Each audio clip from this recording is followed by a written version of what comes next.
சமீப காலமாக ஆதவ் அர்ஜுனா கட்சியின் நலனுக்கு எதிராக செயல்பட்டு வருவதாகவும் இதனால் அவர் மீது ஒழுங்கு நடவடிக்கை எடுக்கப்பட உள்ளதாகவும் விடுதலை சிறுத்தைகள் கட்சி தலைவர் திருமாவளவன் அறிவித்துள்ளார். விக்கிரவாண்டி மாநாட்டில் கூட்டணி கட்சிகளுக்கு ஆட்சியில் அதிகாரம் வழங்குவது பற்றி தவைக்க தலைவர் விஜய் பேசியிருந்தார்.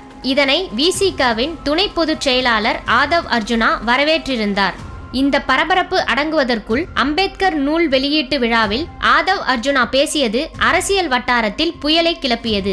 இதனால் ஆதவ் அர்ஜுனா மீது நடவடிக்கை எடுக்கப்படலாம் என எதிர்பார்க்கப்பட்டு வந்தது. அந்த வகையில் ஆதவ் அர்ஜுனா மீது ஒழுங்கு நடவடிக்கையை எடுத்துள்ளது விடுதலை சிறுத்தைகள் கட்சி.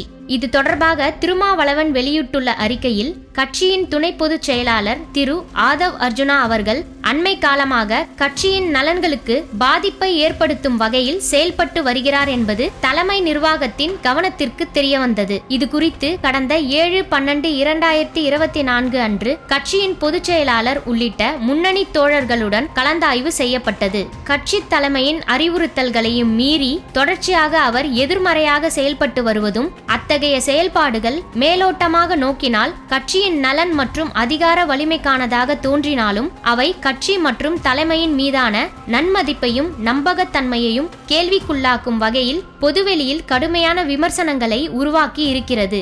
இத்தகைய போக்குகள் கட்சி பொறுப்பாளர்களிடையே நிலவும் கட்டுக்கோப்பை சீர்குலைக்கும் வகையில் கட்சிக்குள்ளேயே ஒரு எதிர்மறை தாக்கத்தை ஏற்படுத்தியுள்ளது. அத்துடன் கட்சியினருக்கு இது ஒரு தவறான முன்மாதிரியாக அமைந்துவிடும் என்கிற சூழலையும் உருவாக்கியுள்ளது. இத்தகைய சூழலை கருத்தில் கொண்டு கட்சியின் நலன்களை முன்னிறுத்தி கட்சி தலைவர் மற்றும் பொதுச் செயலாளர்கள் ஆகிய மூவர் உள்ளடங்கிய தலைமை நிர்வாக குழுவில் திரு ஆதவ் அர்ஜுனா அவர்கள் மீது ஒழுங்கு நடவடிக்கை மேற்கொள்வதென தீர்மானிக்கப்பட்டது. அதன்படி திரு ஆதவ் அர்ஜுனா அவர்கள் கட்சியிலிருந்து 6 மாத காலத்திற்கு இடைநீக்கம் செய்யப்படுகிறார் என குறிப்பிட்டுள்ளது.